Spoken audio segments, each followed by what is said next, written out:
깊이 있는 분석과 새로운 시각이 함께합니다. 네, 한 번에 이해하는 경제 토크쇼 경제 현장 오늘 시작합니다. 국민건강보험공단의 고객센터 상담 직원 900여 명이 파업에 돌입한 지 사흘째입니다. 이들은 콜센터 업무를 위탁받은 협력업체의 정규 직원인데요. 임금 인상, 근무 환경 개선과 함께 공단이 직접 고용해 줄 것을 요구하고 있는 겁니다. 네, 여론은 형평성 문제를 제기하면서 반발하고 있는데요. 이 정규직 전환에 대한 명확한 기준이 시급한 상황입니다. 시청자 여러분, 궁금하신 점들, 의견 유튜브 실시간 댓글을 통해서 많이 남겨주시고요. 오늘 두 분과 함께하겠습니다. 김성희 산업노동정책연구소장, 최승로 자유기업원장 자리하셨습니다. 어서 오십시오. 예, 어서 오십시오. 안녕하세요. 네, 자, 국민건강보험공단 콜센터 직원들의 지금 파업. 자, 인천국제공항공사를 좀 연상케 하는데 김성희 소장님, 이 파업 지금 오늘까지 사흘째죠. 지금 어떻습니까? 지금 파업 참여자들이 한 어느 정도고 분위기는 어떤가요? 예, 1,600명 협력업체 직원 중에서 900여 명이 참여하고 있어서 60% 정도의 참여율인데요. 뭐 관리 직원들도 있기 때문에 관리 직원을 빼고 나면 그보다 상담사들의 참여율은 그보다 좀 더 높은 거다 이렇게 볼 수도 있겠는데요. 그리고 이제 민주노총 공공운수노조 소속 조합원들이 민노총? 속한 12개 협력업체 중에 뭐 11개 업체 소속의 노동자들이 파업에 참여하고 있어서 그 직접 고용, 건강보험공단으로의 직접 고용을 요구하고 있습니다. 국민연금공단이나 근로복지공단 같은 유사 그 사회서비스 하는 유사 업종에서의 콜센터 상담원들이 직고용된 것과 동일하게 해달라는 요구를 하고 있습니다. 예. 이게 고객센터 상담원들의 지금 파업이기 때문에 고객들 아무래도 좀 전화 문의라든지 좀 차질이 빚어지고 있지 않을까 싶어요. 불편 지금 정도 좀 알려진 게 있습니까? 네, 국민공단, 의료공단 같은 경우에 건강보험공단 같은 경우에 있어서는 이제 공적 서비스이기 때문에 국민에게 불편을 줄 수 있는 그런 사안이죠. 그래서 콜센터에서 전화가 이제 제대로 응대가 안 될 때는 국민들한테 상당히 그 불편함을 줄 수가 있는데요. 현재로서는 그런 사례도 분명 있습니다만 대부분의 그 전화 상담이 어느 정도 수준에서 유지가 되고 있다 이렇게 볼 수가 있고요. 예. 모든 직원이 다 파업에 참여하고 있는 것은 아니기 때문에 정상적으로 지금 콜센터가 운영이 되고 있다 보시면 되겠습니다. 예. 네. 보통 이제 파업이라면 임금 조건, 근로 어떤 환경의 개선을 요구하는 건데 지금 여기 쟁점은 김 소장님 말씀하신 대로 공단으로 직접 고용해달라. 이게 가장 큰 쟁점 아니겠습니까? 예. 지금 어떤 형태로 돼 있길래 공단의 직고용을 요구하는 겁니까? 예, 협력업체 정규 직원이라는 게 사실은 형용 모순인데요. 말 속에 모순이 담겨 있는데 협력업체로서 건보공단의 업무를 대신하고 있는데 그 업무가 해지됐을 때 계속 고용이 되느냐? 그래 고용이 안정돼야 정규 직원일 텐데요. 그렇지는 않기 때문에 대부분 건보공단과 위탁 계약이 해지되면 그러니까 그 협력업체에서의 고용도 단절되는 것이죠. 그렇기 때문에 이제 이것을 이제 상각 고용 관계에 있는 간접 고용 비정규직이다 이렇게 표현하는 거고 인천국제공항에서도 그 협력업체 소속의 노동자들을 직접 고용하는 방식으로 하는 것인데 이제 자회사 방식을 대부분 취해서 전환을 했던 거죠. 그래서 뭐 이런 문제에 대해서는 이제 고용 안정 요구라는 게 핵심적인 요구일 텐데. 노동 조건에서 가장 중요한 문제지 않습니까? 그런데 우리의 법률에 따르면 이 이익 분쟁만 파업이 가능하고 권리 분쟁, 고용 안정 이런 것, 정규직 전환 이런 요구는 파업을 할 요건이 안 되기 때문에 대부분 이제 임금 인상 요구와 함께 얹어서 이렇게 파업을 하게 됩니다. 구조조정 반대 파업이나 감원 반대 파업 이런 거 다 불법이라고 하는 이유가 그렇게 되기 때문인데 그래서 이 임금 인상 요구를 얹어서 이제 이런 파업을 할 수밖에 없는 헌법상의 노동 상권이 하위법에 의해서 제약되는 그런 상황 때문에 빚어지는 일이라고 할 수 있습니다. 지금 말씀하신 대로 협력업체, 그러니까 이 업무를 콜센터 업무를 위탁한 회사들이 지금 파업에 참여한 회사가 지금 11개잖아요. 네. 그 회사가 건강보험공단 정규직을 요구하고 있는데 그 직원들은 그 위탁한 회사의 정규직이다. 위탁을 받아서 콜센터 업무를 대행하는 회사의 대표들은 저분들이 우리 회사 직원이다.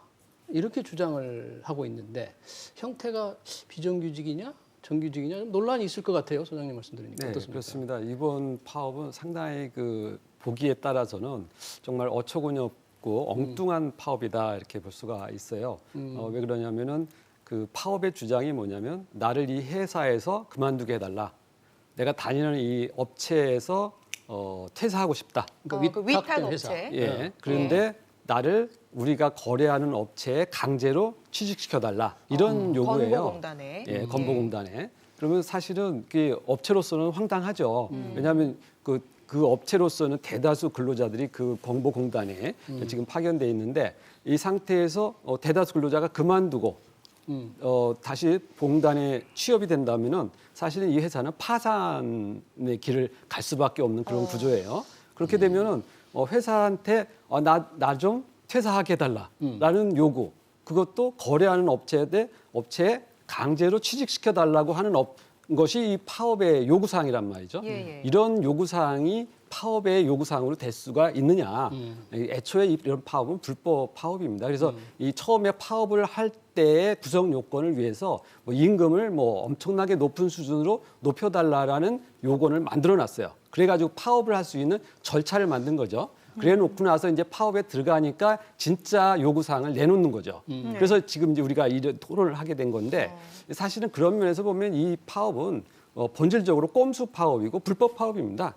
그래서 이 논의 자체가 파업의 요건에 해당하지 않았어요. 그래서 임금을 요구했다면 임금 갖고서 얘기를 해야 되는 것이고요. 더군다나 11개의 협력 거래 업체 중에서 10개 업체가 동시에 이렇게 파업에 참여하게 됐다는 것은 사실은 그 뒤에 민주노총이라는 거대한 노동 세력의 그 기득권이 그 파업을 전폭적으로 지지했거나 상당히 그것을 기획했다라고 볼 수 있을 정도로 이 파업의 순수성이 좀 떨어지는 면이 있다 이렇게 볼 예. 수가 있는 것이죠. 예, 그러니까 지금 위탁업체에 소속된 정직원인데 여기를 그만두고 건보공단의 정직원을 시켜달라라는 주장이잖아요. 예, 예. 뭐 처우가 더 나아질 거라는 기대 때문인가요? 파업의 이유가 뭡니까? 협력업체의 정규 직원이라는 게 이제 모순적이다라고 말씀을 드렸는데 건보공단과 위탁 계약이 만료되거나 이러면 사실 고용이 안정될 수가 없습니다. 다른 직업을 찾아봐야 됩니다. 그래서 다른 곳에 상담사로 취업할 수 있는 기회는 있겠지만 이 협력업체에서 고용을 보장해 주지는 않죠.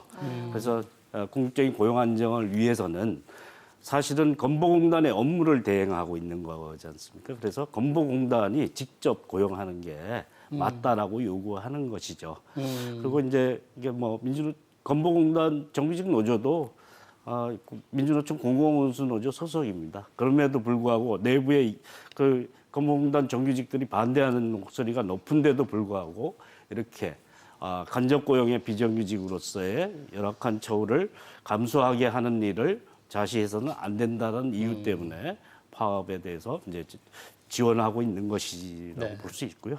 다음 이제 이익 분쟁이라는 게 우리나라 이제 하위법이 지금 그렇게 돼 말씀하시는 있습니다. 이익 분쟁이라면 임금 조건. 예, 임금에 대한 분쟁만 가능하고 나를 감원하거나 뭐 어떤 정규직화 요구라는 중요한 요구잖아요. 직접 고용이라는 요구를 하는 것에 대해서 파업을 하는 것을 금지하고 있는 것은 헌법상의 권리인 노동상권을 하위법으로 제약하고 있는 대표적인 전 근대적인 악법 조항 중에 하나다라고 볼 수 있습니다. 그래서 모든 노동조합이 구조조정 반대를 하거나 이럴 때 사실은 임금 인상 요구를 걸지 않으면 바로 시작부터 불법 파업의 시비에 휘말리게 되는 이런 모순적인 상황이 지금 벌어지고 있는 것이죠. 지금 이제 이 건과 관련해서 이 파업과 관련해서는 방금 우리 김소장님 말씀하신 대로 건강보험공단의 정규 직원들 이미 노조원이 돼 있는 직원들의 일부 반대도 있고 또 건강보험공단 회사 측의 입장도 있고 또 건강보험공단에 취직하려는 공사니까 굉장히 안정되고 월급도 많잖아요. 취직하려는 사람들도 이해관계가 굉장히 다른데 반대하는 사람들의 목소리가 좀 더 큰 듯해요. 어떻습니까? 이해관계자들의 입장이. 사실 이게 어처구니 없는 주장이라서 이게 정상적인 사고를 한다면은 이거는 있을 수 없는 주장입니다. 그런데 이제 우리 사회에서는 언제부터 이런 노조의 요구는 대부분 들어주자라는 분위기가 형성이 되다 보니까 그리고 또 이런 비슷한 사례였던 인천국제공항 사태에서 정치권이 권력에 의해서 이러한 비정규직을 정규직화한다라는 그러한 미명하에 이러한 그 업체 간에 있어서의 강제로 고용을 바꿔버리는 이런 형태가 발생하다 보니까 이러한 후속적으로 이런 요구들이 또 뒤따라 나오는 것이죠. 그래서 사실 그 자기가 소속된 회사를 위태롭게 파산으로 몰고 가면서 파업을 하면서 이 회사를 그만두는 거를 마치 파업의 이유로 삼는다라는 거 하는 것은 사실은 종업원으로는 해서는 안 되는 일이죠. 그래서 우리가 이러한 일들이 반복된다면은 사실은 이 우리 생태계에 있어서의 약속이라든가 계약이라든가 이 비즈니스의 거래 관계라는 것이 위축될 수밖에 없어요. 왜냐하면 대부분의 업체는 모든 일을 다 기업 안에서 하지 않습니다. 그러니까 어떤 일은 이제 파견을 통해서 해결하기도 하고 납품이라든가 협력 관계를 통해서 일을 많이 하기도 하죠. 그런데 그런 것들이 공무원 급여를 주는 그런 좋은 회사가 있고 그것은 세금으로 지원되기 때문에 상당히 일반적인 급여보다 많이 받으니까 나는 그러한 것을 권력이나 정치적인 힘을 통해서 내가 그 일자리를 이쪽에 기득권을 포기하면서라도 이쪽 기득권을 확보하겠다라는 식의 또 투쟁적 방식으로 하게 된다면은 이 거래를 그동안 거래를 통해서 이 비즈니스가 이루어졌던 부분들이 대부분 다 와해될 가능성이 있는 것이죠. 그래서 우리는 이 비즈니스의 기본적인 구조의 틀을 유지하면서 이 근로자들이 더 나은 생산성을 통해서 더 수익과 고용의 안정성을 유지하도록 이렇게 해야 되는 것이지 권력 관계 또는 정치적인 힘에 의해서 이러한 직업의 구분을 바꾸려고 하는 것들을 계속해서 반복해서는 곤란하다 이렇게 볼 수가 있습니다. 네. 특히나 지금 취업문이 더 좁아진 상황에서 취업을 준비하는 취업준비생들, 취준생들의 불만이 상당한 것 같습니다. 청와대, 국민청원도 등장했다면서요? 예, 저는 그 취준생들의 분노가 화살을 잘못 겨냥하고 있다고 생각하는데요. 네. 취준생들이 가려는 직종이 아닙니다. 그래서 다른 건보공단에 취직하고 싶은 정규직의 일자리가 이로 인해서 바로 줄어드는 건 아니거든요. 그리고 30대에서 50대까지의 여성들이 주로 취업하는 직종이거든요. 예. 그리고 최저임금 일자리입니다. 제가 채용 공고문을 근로복지공단이 이제 직접 고용으로 전환해서 한 거를 광주에서 낸 거를 봤더니 182만 2천 원 이렇게 초봉 나왔더라고요. 예. 그런다고 시간이 지날수록 그런 공단처럼 이렇게 호봉제로 임금이 상승하는 건 아닙니다. 미약한 근속수당 정도 주고 10대 13만 원 정도 주고 명절에는 상여금 없고 그냥 상품권으로 한 30만 원 지급하는 게 전부입니다. 그래서 이 무기계약직, 공무직이라고 표현하는 그런 준정규직 또는 반정규직이라고 표현하는 그런 일자리거든요. 그래서 그런 일자리로 전환되는 것이기 때문에 취준생의 일자리를 뺏는 문제와 아무 상관이 없고 취준생들이 아무런 그 자격 조건 없이 이렇게 취업한다 그러는데 그 업무에 익숙한 경력을 가지고 있는 사람들이 그 정도의 일자리에서 안정성을 가지고 일을 하고 싶다라는 거고요. 협력업체에 소속돼 있을 때는 굉장히 그 외형적인 실적만 강조하기 때문에 매우 감정노동에 대한 보호도 안 되고 굉장히 어려운 노동 조건에 시달리게 됩니다. 그래서 건보공단이 일을 하고 있기 때문에 건보공단에서 책임지고 고용해서 하는 것이 맞다. 지방 정부들이 다 이 콜센터 운영하는 대부분이 몇 개를 빼놓고 다 무기계약직, 공무직으로 전환을 했습니다. 그래서 직접 고용 형태로 지금 하고 있다 그런 직접 얘기인가요? 고용 형태로 다 전환을 했고요. 그래서 과연 이 고객센터를 운영하는 협력업체들을 보호할 만한 업체들이냐? 사실은 노무도급이라고 인건비 따먹기 장사하는 것에 불과할 수 있습니다. 전문적인 능력이 전혀 없다라고 할 수는 없지만 그것은 누구든지 할 수 있는 거고 지방 정부들의 직접 고용해서 하면서도 충분히 잘 운영되고 있기 때문에 이게 꼭 시장에 민간업체의 전문성을 활용해야 될 민간 위탁의 대상이 되는 그런 업종이 아니고 이런 노무도급의 형태들은 직접 고용으로 전환하는 게 좀 더 나은 일자리로 바꿔 나가는 것이 필요한 시점에서 그다음에 근로복지공단 다른 유사공단에서도 다 했기 때문에 그런 것과 궤를 같이 맞추는 것이 필요한데 건보공단만 유일하게 잘 안 하고 있다 이런 점이 문제라고 할 수 있습니다. 제가 그 위탁업체 얘기 보도된 걸 보니까 이 콜센터 직원들에 대해서도 다양한 급여도 조금 보너스도 조금 주고 교육도 시키고 사고가 나면 책임도 지고 또 순이익도 그렇게 많지 않지만 위탁업체는 경쟁도 있고 하기 때문에 현재의 위탁업체 형태가 서비스 면에서 좀 많이 나아지고 있다 이렇게 또 주장을 하더라고요. 그 업무 자체가 단순한 것 같지만 일을 잘할 수 있도록 교육도 위탁업체가 직접 나서서 많이 시키고 있다. 네. 너무나 당연한 일입니다. 왜 그러냐면은 그 모든 것이 한 기업 안에 들어가 있는 것보다 그러한 거래 관계에서 특히 11개의 업체가 지금 협력 관계를 유지하고 있다는 것은 그 안에 생태계가 그만큼 진화하고 있다라고 볼 수가 있어요. 우리가 기업을 이렇게 함부로 무시해서는 안 됩니다. 왜냐하면은 그 업체가 그러한 11개의 업체가 거래 관계를 유지할 정도의 그러한 시장이라고 한다면은 거기에는 충분한 노하우가 쌓여 있고 그 안에 지식들이 축적이 되는 과정을 갖게 됩니다. 그래서 더 나은 방식을 찾아내게 되는 것이죠. 그래서 우리는 하나의 일자리, 하나의 기업도 무시해서는 안 된다고 생각을 합니다. 그 사람들에겐 소중한 일자리고 그 사람들에겐 소중한 일터라는 것이죠. 지난번 인천공항 사태에서도 상당수 회사들이 파산을 했습니다.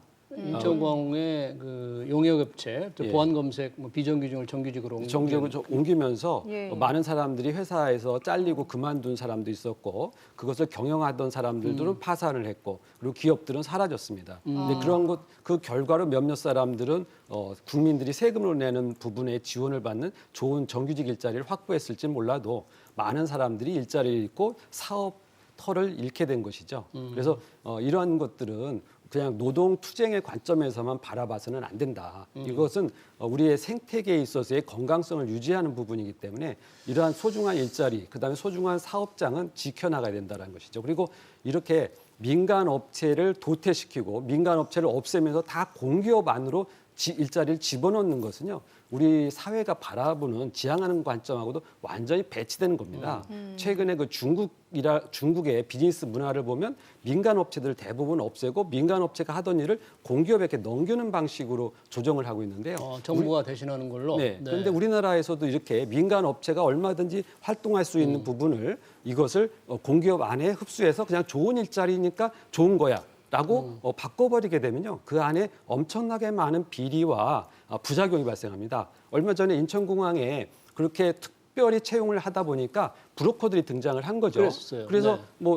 돈을 1,000만 원이라든가 어느 정도의 상당액을 납부하고 내가 좋은 공기업에 취직할 수 있는 그런 것을 연결해달라 하는 식의 그러한 내용이 보도된 바 있지 않습니까? 예, 예. 이렇게 우리가 사회적으로 건강한 생태계에서 건강하게 경쟁해서 더 나은 성과를 이루어야지 이렇게 보이지 않는 힘에 의해서 권력에 의해서 비리에 의해서 하는 방식으로 비즈니스가 운영이 되면요. 이 공기업 자체의 건강성도 해칠 뿐만 아니라 예. 사람들이 갖고 있는 이 공정심이나 정의로운 마음에 대해서도 상처를 받을 수가 있기 때문에 예, 이 취준생들한테는 상당히 큰 피해가 되는 것이죠. 예. 앞서 인천공항 사태를 봤을 때 그 해당 보안 요원들은 직고용이 됐지만 그 외에 이제 일자리가 줄었고 그 외에 이제 피해들이 많이 발생했다는 지적에 대해서 소장님께서는 어떻게 보세요? 예, 인천공항 그 협력업체 보면 이제 인천공항으로부터 그 위탁을 받지 않습니까? 그래서 몇 명을 고용해서 얼마의 임금을 줄 거기 때문에 얼마 이 적정한 이윤과 관리비까지 포함해서 얼마의 위탁 비용으로 계약을 하게 되는데요. 근데 사실은 그 협력업체 노동자들은 조금 주고 그거 다 이제 업체 사장과 관련돼 있는 관리직에는 높은 임금을 주는 방식으로 사실은 남의 임금을 떼먹은 방법으로 운영이 됐던 것도 많이 있습니다. 그래서 그러니까 민간이 하면 항상 이렇게 비리가 없고 깨끗하고 효율적이냐 꼭 그렇지 않다라는 거예요. 오히려 사실은 그 그 협력 업체들의 전문성을 가지고 있는 것도 아니고 인천공항의 시설과 장비를 다 사용합니다. 건보 지금 고객센터도 건보에서 시설과 장비를 다 제공하고 있습니다. 특별한 노하우를 가지고 뭘 운영하는 게 아닙니다. 그래서 이런 기업을 좀비 기업이라 그러죠, 사실은.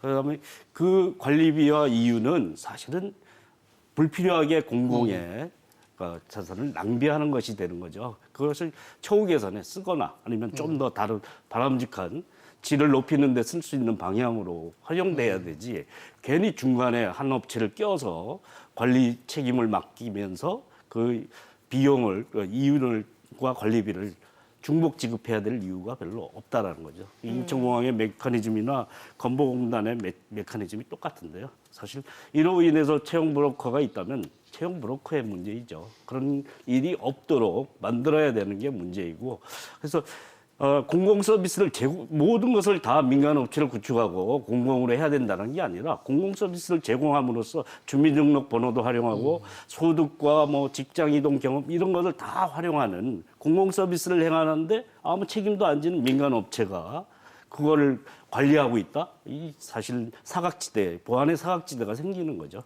그래서 효과적인 공공 서비스를 제공하기 위해서도 직고용하는 게 맞는데 아웃소싱에 그냥 무분별한 아웃소싱 바람에 의해서 이게 이루어졌던 것을 바로잡는다. 그런 차원에서 이 문제를 바라봐야 된다고 생각합니다. 제가 두 분께 잠깐만 한번 여쭤본다 말씀하시니까 과연 지금 위탁업체 형태의 콜센터 직원과 정규직 공사의 정규직 직원 콜센터 직원의 서비스가 나아질까 안 나아질까?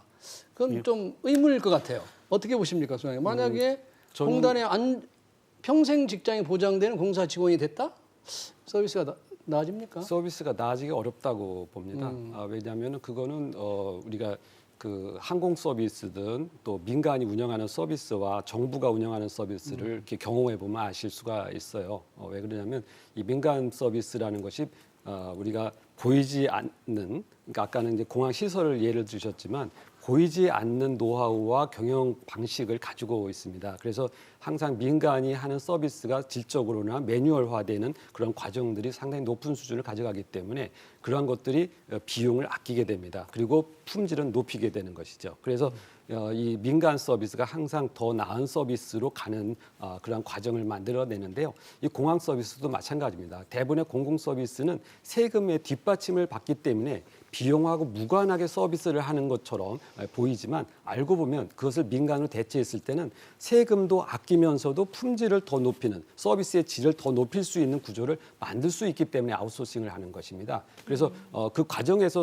물론 근로자들은 그런 매뉴얼화된 그리고 서비스의 규칙이라든가 이런 것을 지키는데 상당히 힘들 수가 있어요. 하지만 그러한 일하는 것을 가지고서 보람을 느껴야지, 그런 것들을 내가 일하는 게 그냥 편했으면 좋겠어, 그냥 일을 한 것보다는 꼭 급여를 좀 더 많이 받았으면 좋겠어, 남들이 그 뭐라고 하는 서비스가 아니라 그냥 내가 편한 서비스를 할 수는 없을까, 이런 식의 생각을 해서는 안 된다는 것입니다. 그래서 우리가 모든 어느 분야든 경제 활동을 한다는 것은 소비자를 위해서 활동을 하는 것이고 그 대가로 내가 임금을 받고 하는 것이죠. 그래서 그것이 규칙인 것이지, 이 특별한 혜택을 받아가지고 권력에 의해서 그러한 정규직을 획득하겠다, 이런 것은 너무나 자연스럽지 못한 일입니다. 취준생들의 일자리를 반드시 맡게 돼 있어요. 왜냐하면 인천공항의 초봉 급여가 정규직 경우 4,500만 원 가까이 된다는 이야기가 나왔었는데, 4천만 원대 중반? 예, 중반. 네. 근데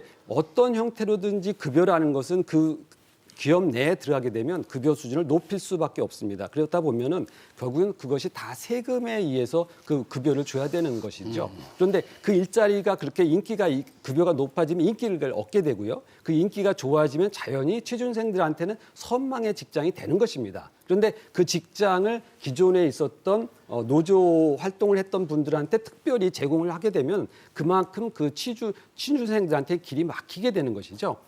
가뜩이나 우리 사회가 지금 정년을 연장하면서 많은 일자리가 사실은 사라졌거든요. 지금 20대 애들한테는 취업의 길을 막아버리는 상황입니다. 그런데 이렇게 다시 또 정규직화라고 하는 계급론적 사고에 의해서 다시 또 일자리의 기회를 막아버린다면 사실은 이건 상당히 불공정한 그러한 일이 되는 것이죠. 예. 이게 불평등이 심한 사회에서 이제 뭐 정규직화라는 게 계급적인 화두는 아니고요. 모두나 시장주의자들도 이 불평등 문제를 해결하기 위해서 과도한 비정규직 차별이나 비정규직의 남용이라는 것은 제어된다라는 데 다 동의하고 있는 사안이고요. 사실은 공공 부문에서 서울시도 자산콜 재단을 만들어서 직접 고용 걸로 전환했고 경기도 콜센터와 경기도 산하의 시도에서도 다 전환을 했는데요. 사실은 처음에 그러니까 협력업체들은 외적 실적을 강조하죠. 그래서 양, 콜수, 응대율 이런 걸 강조하는데 품질이나 그다음에 감정 노동에 대한 보호 조치나 이런 거에 대해서 취약할 수밖에 없습니다. 이런 문제, 질적인 문제를 개선하는데 굉장히 도움이 되고 응대율이나 이런 것이 특별히 떨어지지 않았다는 거죠. 협력업체가 압박에 의해서 일을 하는 것과 해서 응대하는 것과 공공 서비스 제공자로서의 자부심을 갖고 일하는 것, 그것을 통해서 오히려 더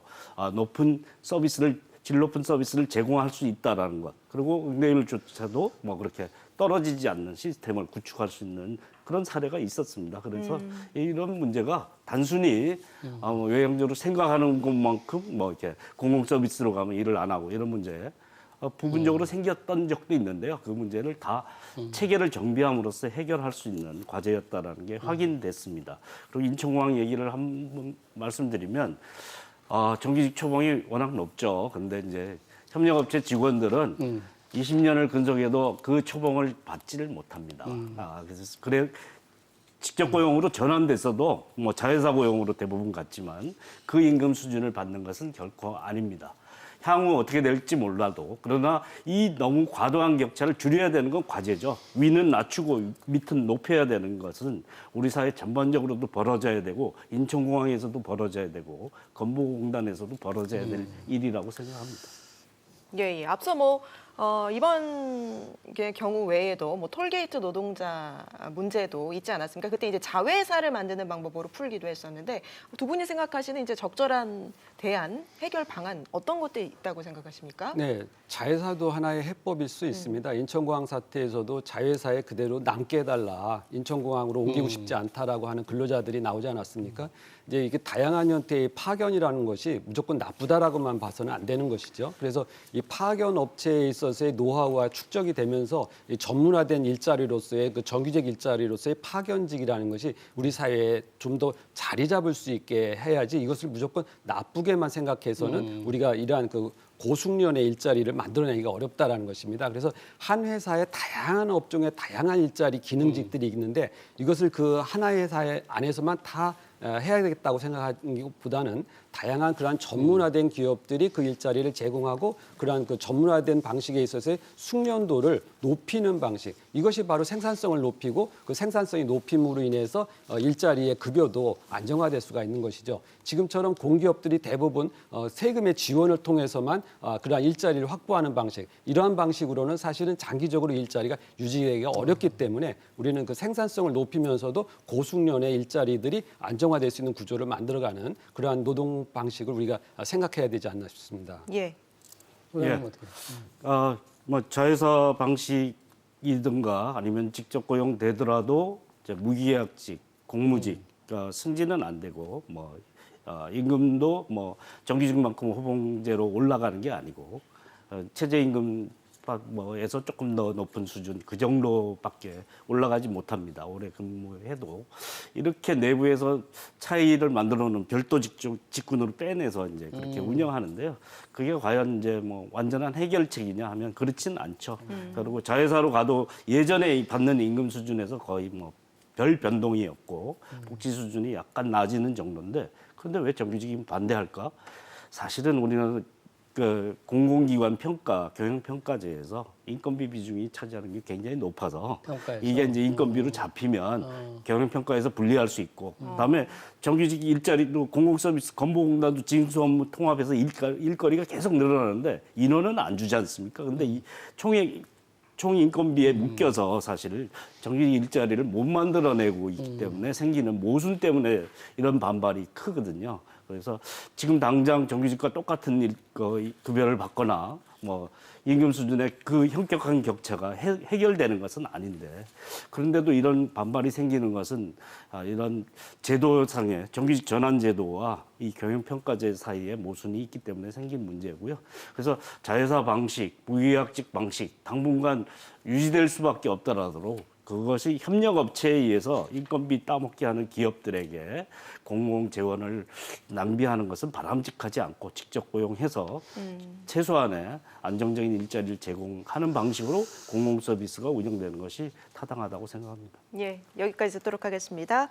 지금까지 최승로 자유기업원장, 김성희 산업노동정책연구소장과 함께했습니다. 고맙습니다.